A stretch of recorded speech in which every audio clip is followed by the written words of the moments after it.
Winston's the sort of, he becomes more and more the Wick whisperer, as I've come to sort of think about him. I mean, he's immaculate. He runs a hotel, so he's got to look like the most immaculate, like most hotel managers. He runs a hotel. He's a slick. Doesn't get involved in fights.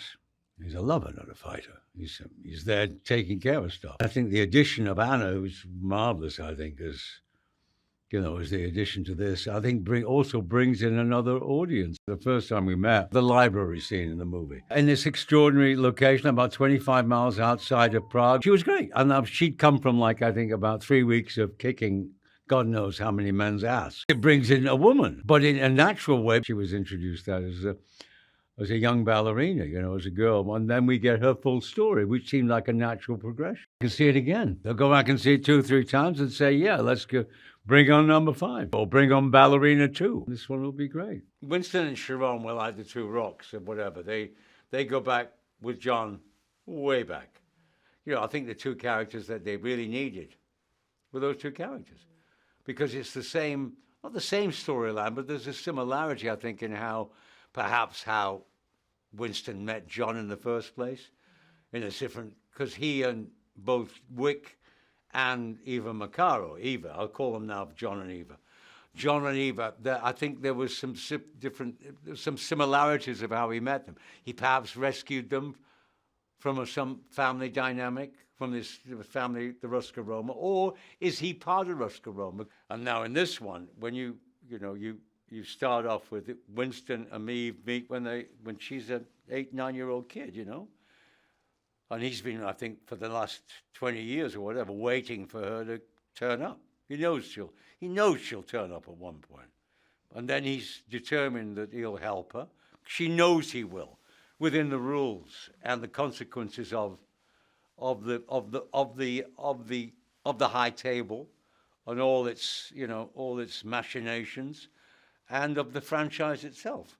And that's part of the reason why I think people like it and love the films a lot. I love doing it, the movies. Oh, I've had a great time.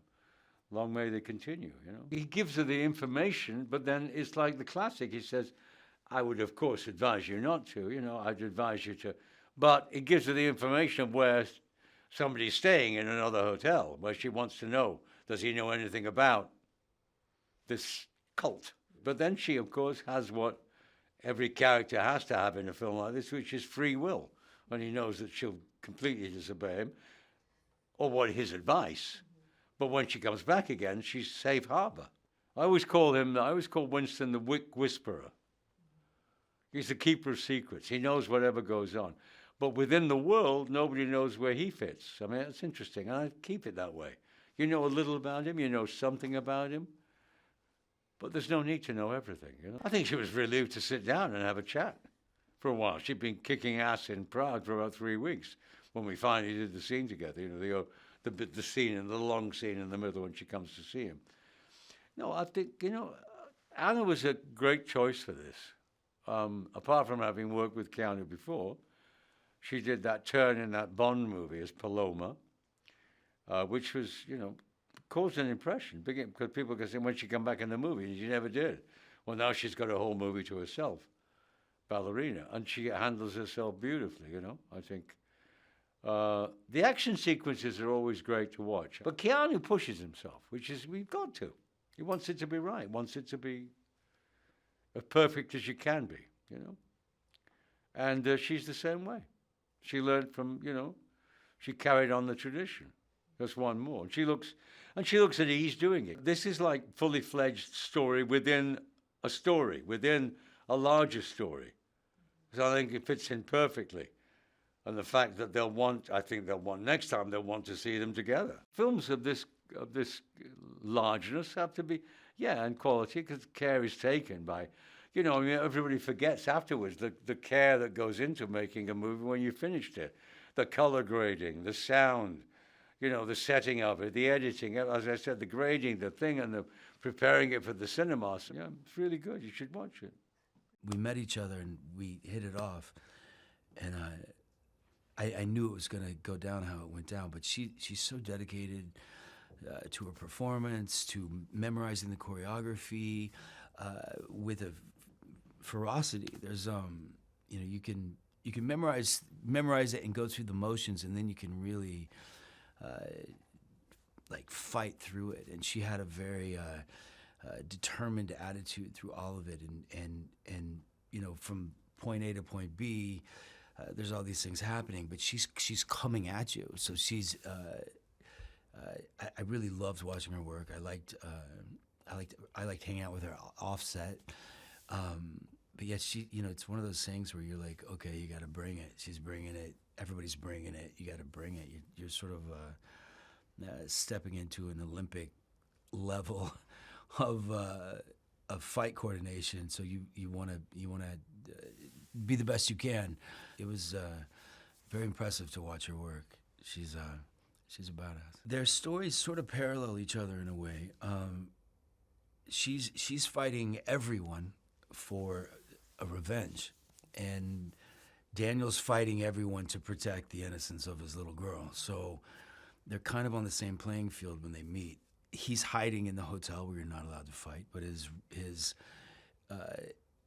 the money to cash in if you can kill him is raising through the roof. So he just automatically assumes anyone that comes through the door is fair game. But when they first meet, he's like, "What do you want?" And then he's like, "Can you please help me?" It's kind of a godsend that she shows up when she shows up for him. And then, of course, they fight their way out of there. But yeah, I you know, it was kind of you know, two storms meeting and then combining into a very large storm to get out of that building. So yeah, she was definitely an angel sent to help him. There's a lot of fun weapons in this. A lot of things that you would normally not think of as a weapon that are used as weapons. Eve uses ice skates in a really cool way. There's grenades. There's a grenade sequence that's kind of fantastic with, you know, I love the scene when the grenade goes off, she goes behind the big metal door, boom. It's one of those worlds, the John Wick world, where they you know, you've seen Keanu do it with pencils, with library books, you know, so it's you knew going into this it was going to have very creative ways to use everyday items as weapons, you know. Yeah, which is awesome. What I like about it too is the assassins in the John Wick world, they're very honest. You know, they're like, "Hey, so you working?" "Yeah, I'm working." "How's the wife?" "She's great." "Okay." And then they go kill each other. There's something very honest and cool about that. It's very it's the only franchise I think that does that. It's like, "Hey, how you been? You working today?" "Yep, I'm working." You know, it's kind of great. I think, you know, these movies, you kind of start off in first and you go boom, boom, boom, boom, up to fourth, and it just stays in fourth gear the whole time. It just doesn't slow at all. There's no moments in between.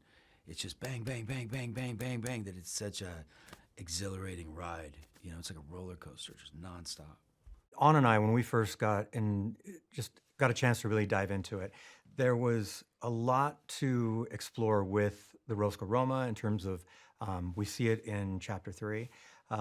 So there was a lot of fun layers to go through of what it would be like for somebody to start from the beginning and kind of work their way through Ruska Roma with the training and what that process is to actually get into the world. There was a lot of conversation with about what kind of like woman she is, and wanting to make sure that she also had her own voice.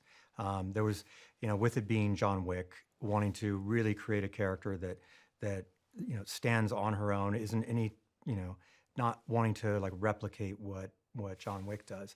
She's on a quest, but it's the action that she's involved in is much more of just surviving through the fights whilst killing the people that are coming after her. But it creates a different kind of action and a different kind of flavor for what the sequences are that is very different language than John Wick. I gotta say, for a director, Anna was absolutely the best. It takes so much dedication, such discipline, but also the energy.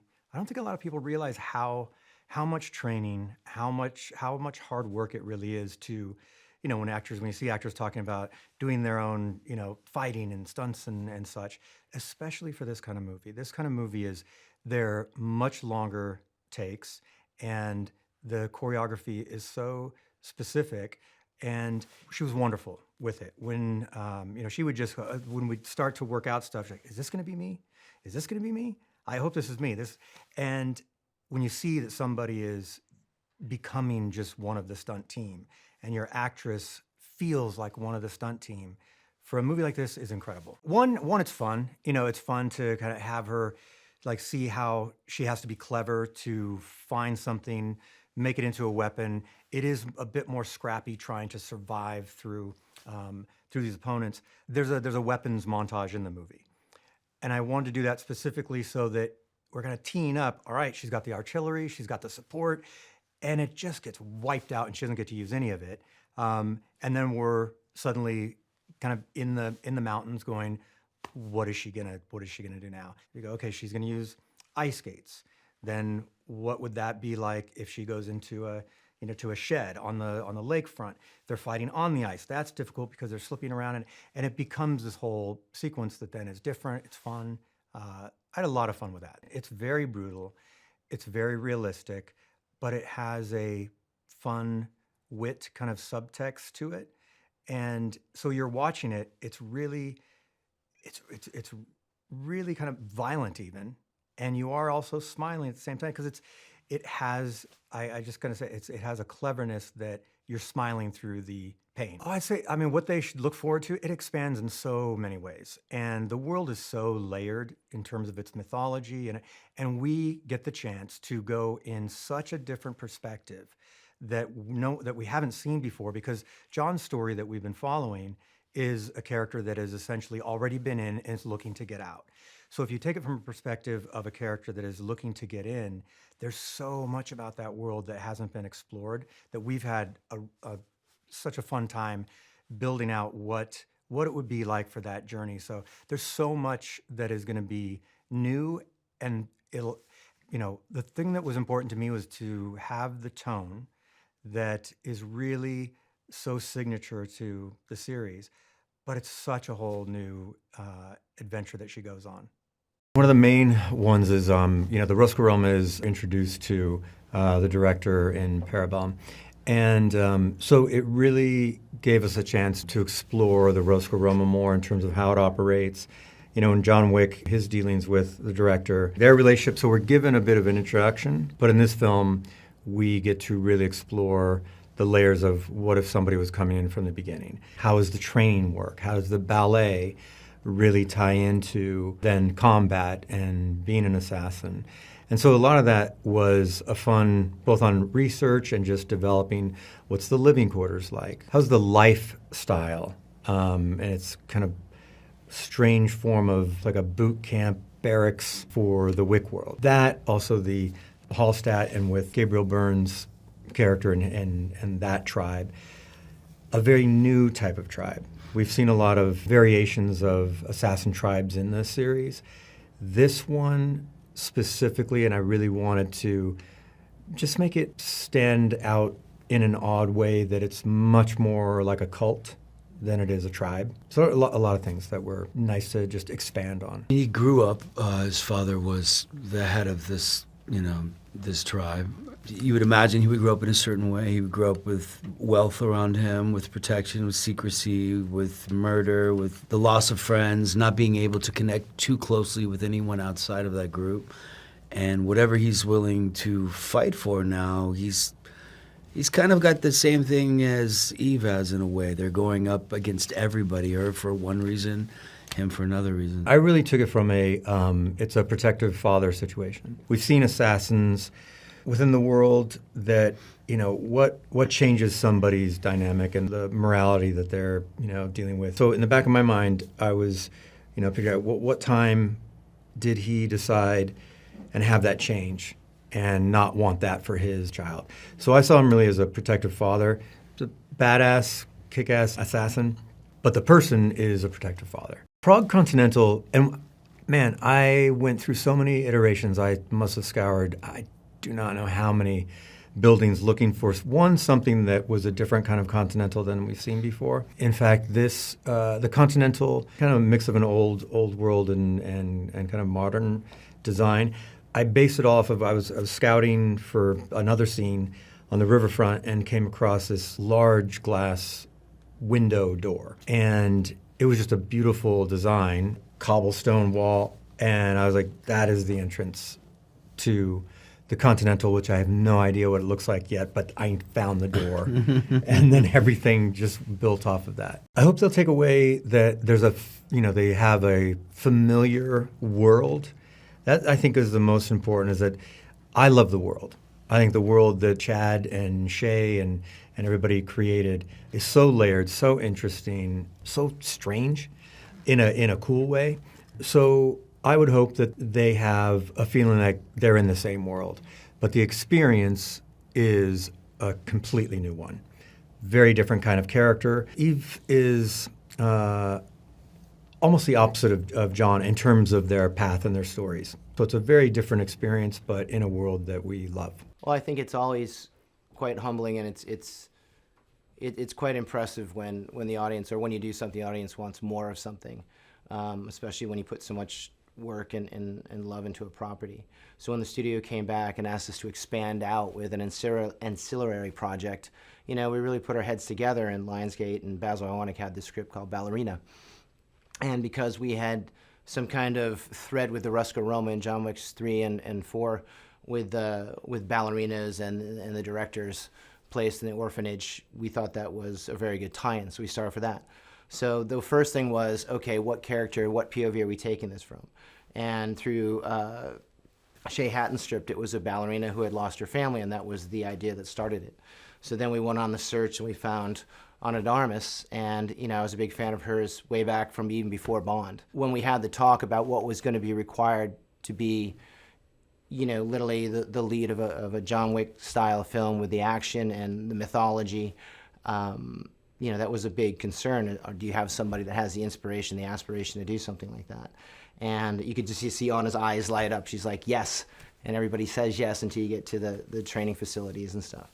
So then you get there and you see the character start coming alive week after week of the training of the guns, the martial arts, the stunt work. And you can see her eyes getting bigger and bigger every time, and you're like, okay, we've got the right person. So in fact, the more training we did with her, the more we could expand the parts, the more we could expand the mythology, the more we could just, it's just like with the formula we used with Keanu Reeves. The more Keanu expanded, the more his skills got better, the more he got deeper and deeper into the mythology, the more fun we could have with the character. So when you have somebody like Ana de Armas, who's that enthusiastic about the training and the character, has that little nod to humor, who gets the tone of what we're trying to do, then the sky's the limit. We can keep writing, we can keep developing and choreographing to expand the universe as much as we can without it feeling false or forced, or like we're just trying to, for the sake of doing more business, to try and just add on to the franchise. So I think you get a uniqueness, you get a different kind of authorship, you certainly get a different flavor and perspective than we would have done myself or Keanu in that, because we had an opportunity to expand out with a character who is literally just becoming. Anna's character in the film, she's just being exposed to the world, so the audience gets a fresh perspective on what the John Wick universe is like. Again, when we sit down and we start doing the action design concepts for a film, it's never quite, we don't write on a big whiteboard going, stay practical, no CG. Like, we're happy to slide in and out. For us, it's all sleight of hand. We want the audience to believe in the character. When you see Keanu, you're not just seeing John Wick, you're seeing Keanu Reeves as John Wick perform things. And I think all people like seeing something very intricate or very cool or very well performed live. And we try to take that theatrical aspect of things and put it into the stunts. So if we can make you believe that the stuntmen are really being hit by cars and shot and thrown off of things or lit on fire, that's great for us. But it does have a flip side to that. I can only really do that if I have a performer, if I have my Fred Astaire, if you have your Buster Keaton. You need somebody to actually be performing that to help, with the sleight of hand of everything we're doing. We need our lead dancer to do all the stunts, to do the choreography. So that takes memory, that takes skill, it takes time, it takes dedication. It's not coming in and out of the gym for an hour a day. It's going in and out of the gym 6 to 8 hours a day, and then going home and doing your homework from there and coming back in and doing it day after day. I'm sure it's very fun for most people for the first week, maybe a little even into the second week.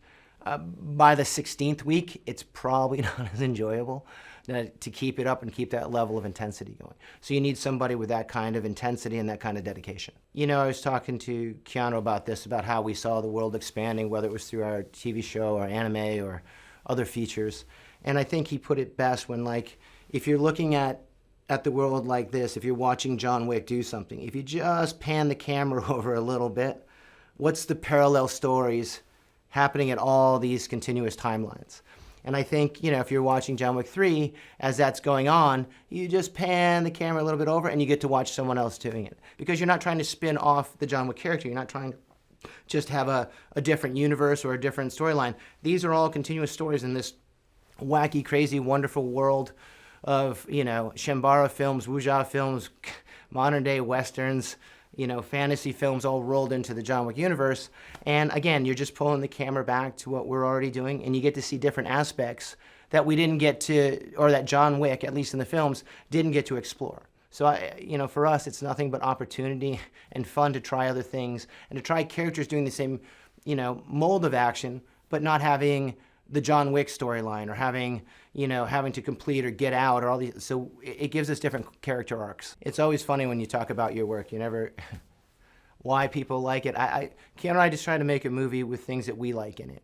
So if you like, you know, fantasy-esque action, if you like martial arts, if you like music, if you like, you know, museums, and if you like this subversive world with subtext and mythology, you know, if you like diving in and seeing, you know, I would say some little crazier than average action, like, you're gonna like it. If you like seeing storytelling from kind of a different perspective that's not, I would say, the norm, then yeah, I think you'd like Ballerina. And of course, Ana de Armas, like, she brings something fresh to a world that we already had. She brings a certain energy, she brings a naivety, she brings, I don't know, that new fresh perspective into the world. It's like, you know, we're already in Wonderland, and now you get to see Alice go into it, and you get to follow her through it, and you get that wonderment that someone going in for the first time would have. I think coming from a background in the stunt community, you get exposed to a lot of different specialists. You know, we have our car specialist, our horse specialist, you know, our rigging specialist, our fire specialist,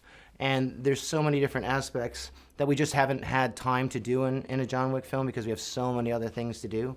That, you know, is always on our list of things to do with this massive fire sequence. We wanted to do a gun fu fight with flamethrowers. When Len and the guys came to us about, oh, we want to do this in an alpine village, we're like, oh, well, this makes sense to try to put it in. And we did some tests to make sure that we could do it safely, and design a flamethrower propellant rig and the safety gear necessary to withstand prolonged exposure to flamethrowers for our stunt team. And after the test, we're like, okay, great. We did our fire hose and we did our flamethrower. And the result was, you know, in person with no digital enhancement was very impressive. So we thought that would be a good third act elevation to the action. Pretty fucking amazing. Ana de Armas is so fucking awesome that I can barely contain myself. I think one of the most impressive things about Ballerina is Ana de Armas and what she brings to it, both with character and the subtlety. It's a fresh perspective between the complete dedication to the training, to all those little micro tweaks to the character, so that you can have a little naivety, you can have this great introduction to the John Wick world with this, again, you see Ana's character and she's a little blown away by what's going on. So we're learning about the world with her, and I think that brings a whole new fresh perspective to the John Wick universe.